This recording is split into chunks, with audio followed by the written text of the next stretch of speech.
د حقوقو او سیاسي علومو له پوهنځي څخه 53 محصلان فارغ شول.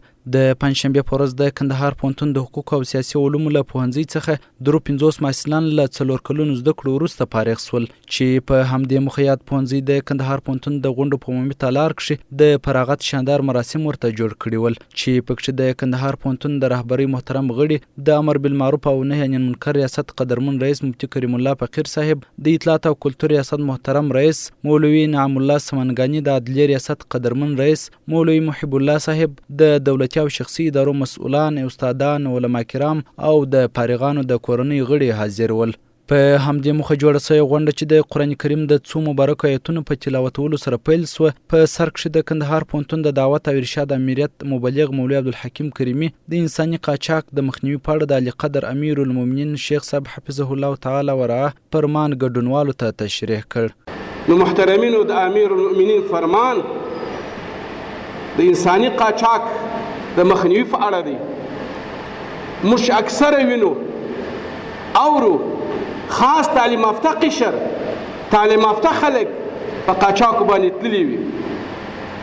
که چیرې په صحیح لار دی ولاړ شي، په ویزه ولاړ شي، په بورس ولاړ شي، هلته خپلې نیمګړتیاوې فرق کړي او بیرته خپل وطن ته په ډېر ښه جرأتناکه راشي. دا څومره ښه خبره ده.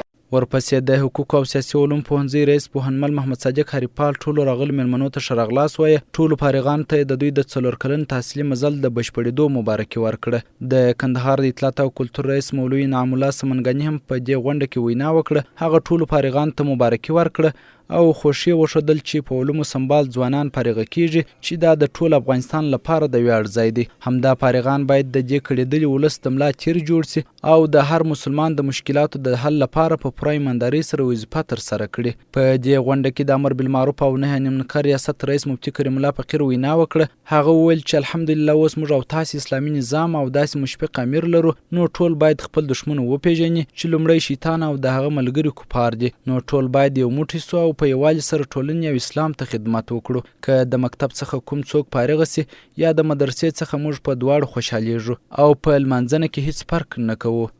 د ټولو د مؤمنانو ستر دشمن شیطان علیه لعنه دی. د شیطان علیه لعنه سره هغه څوک چې د ده ملګري دي، چې هغه کافران دي، هغه د مؤمنانو د مسلمانانو دشمنان دي.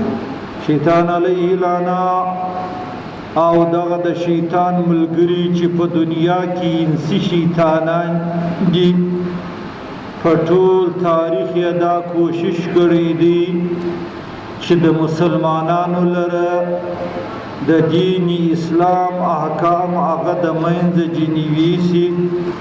په وروستۍ کې د کندهار پوهنتون محترم رئیس الحاج شیخ مولوي عبدالرحمن طیبي ټولو ګډونوالو ته د ښه راغلي ترڅنګ فارغانو ته مبارکي وویل. ورپسې د فارغ سوي محصلانو ته په خطاب کښې وویل رښتیا هم د تعلیم په دې سفر کې ستاسې سره ستاسې استادان او کورنۍ زیات زحمت ګاللی دی او ستاسې غوندې ځوانان نن ټولنې ته وړاندې کېږي. هغه زیاته کړه چې علی قدر امیر المؤمنین شیخ صاحب حفظه الله تعالی ورعاه له هغو محصلانو زیات متاثره سوی دی چې د امر بالمعروف او نهي عن المنکر قانون یې عملي کړی و او تاسې د هغه په زړه کې خاص ځای لري. دې 3 ورځو کې هر ورځ د افغانستان اسلامي امارت محبوب زعیم علی قدر امیر المؤمنین حفظه الله تعالی تقریبا ټول ورځ بدلی او اولنی بیان به هم د دو نو فرون وړ مورځ د مجلس کې یادوري وکړه چې په کندهار پوهنتون کې د امر بالمعروف قانون دا محصلینو یاد کړیو. هغه دغه د نن چې فارغه کېږي د دغه حقوقو پوهنځي دا ویاړ ترلاسه کړی دی.